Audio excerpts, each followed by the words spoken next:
Estamos de volta com o seu programa Assembleia de Deus com você e quero convidá-lo agora para a leitura de um texto da Palavra de Deus que servirá de base para a nossa reflexão de hoje. Apenas um versículo da Palavra de Deus.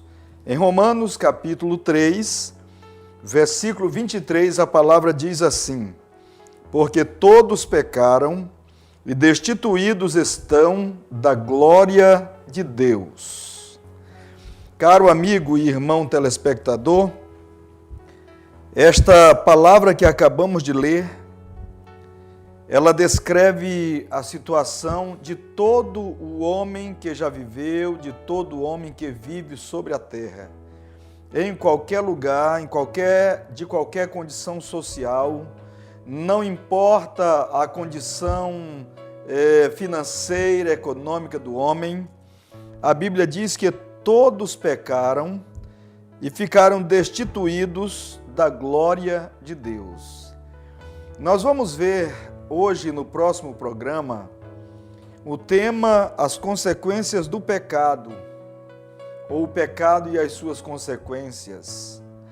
Nós sabemos que a palavra do Senhor nos diz que, inclusive em Romanos capítulo 6, a palavra fala toda ali naquele capítulo, fala sempre sobre o pecado, sobre a graça e sobre o pecado, o que o pecado fez, o que o pecado causou na vida da humanidade.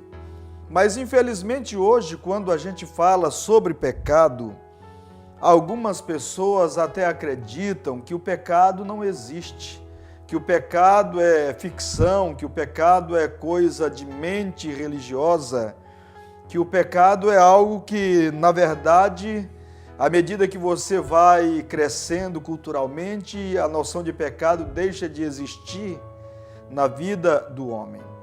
Mas eu quero lhe afirmar que o pecado existe, e o pecado teve a sua origem na mente e no coração de um dos anjos de Deus, chamado Lúcifer, conforme nós vamos encontrar na palavra de Deus em Ezequiel capítulo 28, versículos especialmente 11 a 19, nós vamos encontrar esse relato. Depois do pecado na mente de Lúcifer, porque ele quis ser igual a Deus, ele quis subir, na verdade, até ser mais alto que Deus, maior que Deus, quis se assentar no trono de Deus. E aí a Bíblia diz que foi achado pecado, que foi achado maldade, que foi achado um desvio na sua vida, um desvio de conduta na sua vida. Desde então, o homem tem sido contaminado. Primeiro, Lúcifer foi contaminado. Depois ele veio e contaminou Adão e Eva.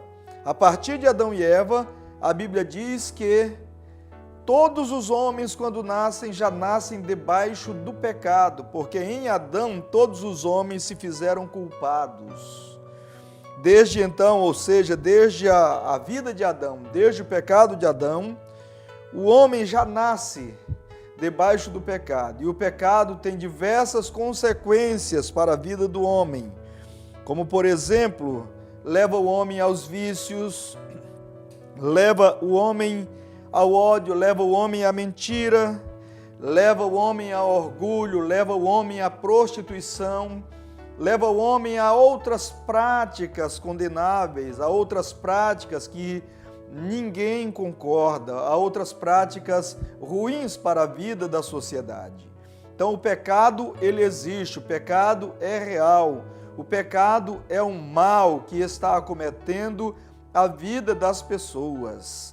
Se você puder ler a palavra de Deus em Gênesis, no capítulo 4 e o versículo 7, quando o Senhor fala com Caim a respeito da sua daquela atitude contra o seu irmão, do seu erro, do seu pecado contra o seu irmão, o Senhor diz muito claramente ali para Caim, Gênesis 4, versículo 7, que se ele fizesse o bem, o Senhor reconheceria, o Senhor aceitaria o bem que ele fizesse.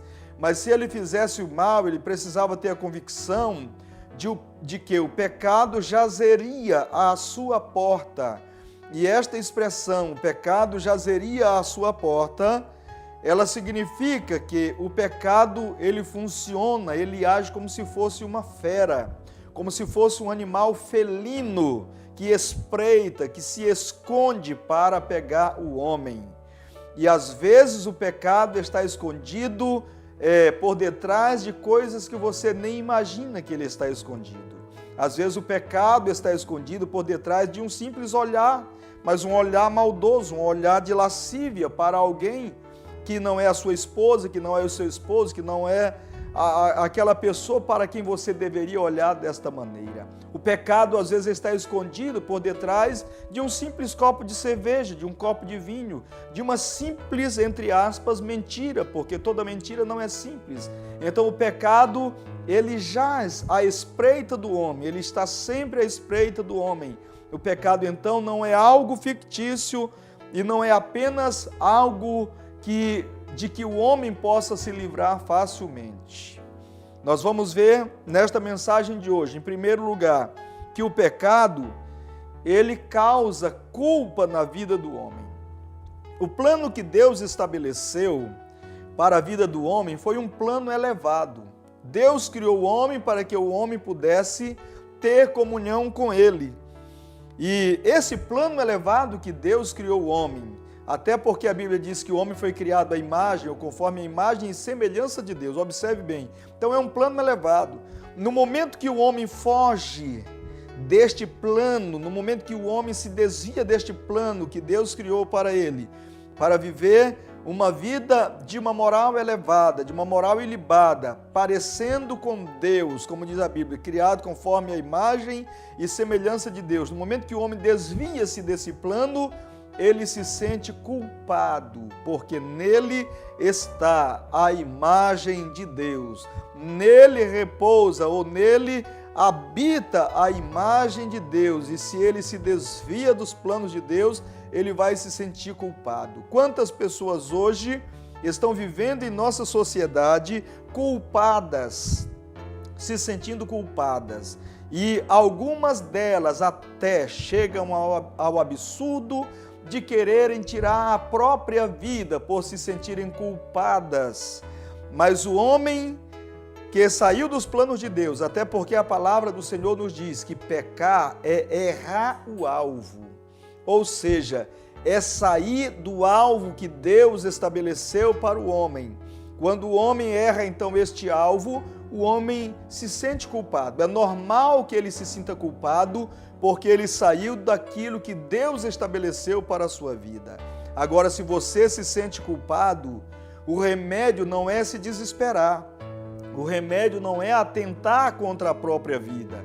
O remédio não é se isolar de tudo e de todos. O remédio é clamar a Deus, porque a Bíblia diz que Jesus Cristo deu a sua vida lá no Calvário para que todas as nossas culpas sejam removidas, para que a culpa do pecado seja removida da nossa vida. Somente pelo poder do sangue de Jesus o homem pode ficar livre da culpa do pecado. Mas o pecado também conduz o homem ao julgamento. O julgamento que veio sobre Adão quando este pecou foi um julgamento sumário. O Senhor o expulsou do jardim do Éden. Ele não podia mais entrar, não podia mais permanecer no lugar que Deus havia criado para ele. E como a Bíblia diz que em Adão todos pecaram e ficaram destituídos da glória de Deus, então todo homem está sujeito a julgamento. Nós temos dois julgamentos pelos quais ou passaremos por um ou por outro. Primeiramente, eu quero falar de um julgamento que já foi realizado. O seu pecado já foi julgado na cruz do Calvário. Se você resolve entregar a sua vida para Cristo, abandonar o pecado e viver uma vida para Deus, o seu pecado já foi julgado na cruz do Calvário. Você não precisa mais sofrer a condenação, porque Jesus já pagou o preço por você. Mas aí, para aqueles que reconhecem assim, que sabem que isto é verdade, que sabem que vivem assim, recorrem a Deus e se voltam para Deus, a Bíblia diz que nós temos um julgamento que nos aguarda, o julgamento do tribunal de Cristo, para que sejamos galardoados, abençoados, recompensados. Mas a Bíblia fala de um outro julgamento, um julgamento muito temido, que é o julgamento do juízo final para todos aqueles que não se reconheceram pecador e não buscaram em Jesus Cristo a salvação das suas almas. Então, o homem ou o pecado, ele traz como consequência, ele tem como consequência para a vida do homem o julgamento. Não queira ser julgado, amigo, no grande juízo do que a Bíblia chama de trono branco, que é o juízo final, onde os homens sem Deus comparecerão para receberem eterna condenação. Você não deve ser julgado, você não pode esperar por esse julgamento, porque o julgamento dos teus pecados já foi realizado quando Cristo morreu na cruz do Calvário. Você só precisa agora reconhecer, como a Bíblia diz, todos pecaram e destituídos estão da glória de Deus, e voltar-se para Cristo, recebendo-o na tua vida. Mas o pecado, ele também traz condenação. O pecado traz condenação, inclusive condenação eterna para a vida do homem. Por que que as pessoas hoje, as pessoas mentem, as pessoas roubam, as pessoas matam? Por que que as pessoas, de vez em quando, muita gente está sendo levada aos tribunais? Por que que as pessoas precisam de tribunais? Porque as pessoas pecaram, as pessoas estão vivendo em pecado. As pessoas erraram o alvo, saíram do plano de Deus e, consequentemente, atraem para si não apenas a culpa, não apenas o julgamento, mas também a condenação. Agora, um detalhe importantíssimo. A Bíblia diz que Jesus Cristo levou sobre si todos os nossos pecados. Se você não quer ser condenado eternamente, você deve receber Cristo na sua vida, você deve jogar sobre Jesus, entregar para Jesus os teus fardos de pecado, porque quando ele subiu à cruz do Calvário, ele levou sobre si os nossos pecados, as nossas dores, ele tomou sobre si.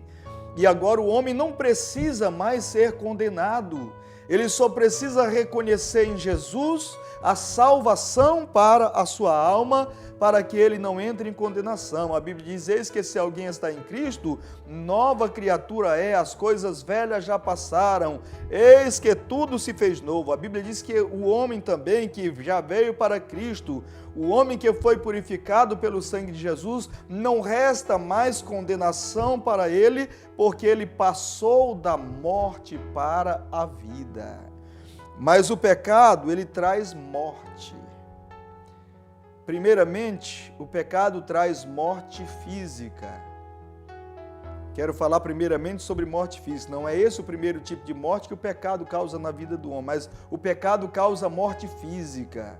E se você parar para observar as estatísticas das pessoas que têm morrido, você vai perceber que muita gente está morrendo antes da hora. Jovens estão morrendo, são multidões de jovens que estão morrendo antes da hora, na flor da idade. Adolescentes estão morrendo. Por quê? Porque o pecado invadiu as suas vidas, dominou as suas vidas, escravizou as suas vidas, e as pessoas estão morrendo antes de tempo. Estão morrendo porque o pecado está levando-os à morte, o pecado está levando outros a matarem, se mata no trânsito, se mata com arma de fogo, com arma branca, outros se suicidam. O pecado está matando o homem, está acabando com a vida do homem, mas nós não podemos aceitar isto para a nossa vida, não podemos aceitar isto para a nossa família. Quando Deus criou o homem, não criou o homem para o homem morrer. O homem foi criado para viver eternamente. Então, com o pecado de Adão, o homem passou, lá foi decretada a morte. O Senhor disse: no dia em que você comer desse fruto, você vai morrer. E ele teimou. E desde então os homens estão morrendo antes da hora. Mas em segundo lugar, que a primeira morte que atinge a vida do homem é a morte espiritual. Morte aqui significa separação. A morte é sempre separação. A morte separa o homem dos seus parentes que ficam, no sentido físico, mas no sentido espiritual, a morte separa o homem de Deus. O homem que está vivendo vida de pecado, ele está separado de Deus.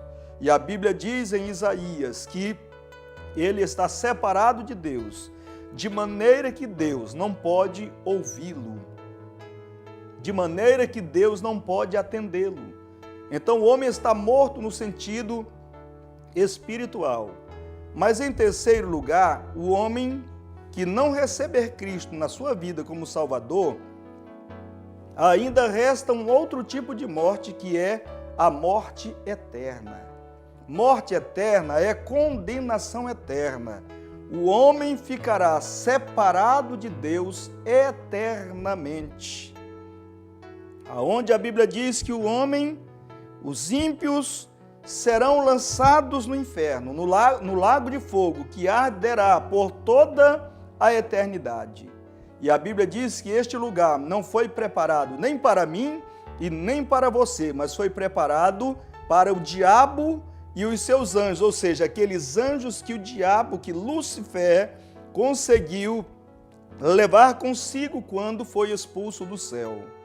Mas infelizmente, o inferno está sendo povoado por muitas pessoas que poderiam ter a salvação de graça que Jesus oferece. Então eu quero encerrar esta palavra dizendo a você: não espere a condenação eterna, não morra eternamente, não faça isto com você mesmo, não faça isto com a sua vida. Clame a Cristo, entregue a sua vida para Cristo e Ele vai dar um jeito na sua vida, Ele vai te livrar da condenação eterna. E aí, encerrando, lhe digo, não adianta você ser de boa família e confiar que vai tudo bem. Não adianta você imaginar que é um homem de bem, uma mulher de bem, um jovem de bem e que não precisa de Jesus. Não adianta você pensar que porque tem boas amizades, tem muito dinheiro, vai tudo bem. Pode ir tudo bem aqui na terra, mas depois da morte segue-se a eternidade. E uma eternidade sem Deus, a Bíblia diz que será pranto e ranger de dentes. Não espere por isso. Não se deixe perder a sua própria alma, mas encontre Jesus, entregue-se para Jesus e Ele salvará a sua vida.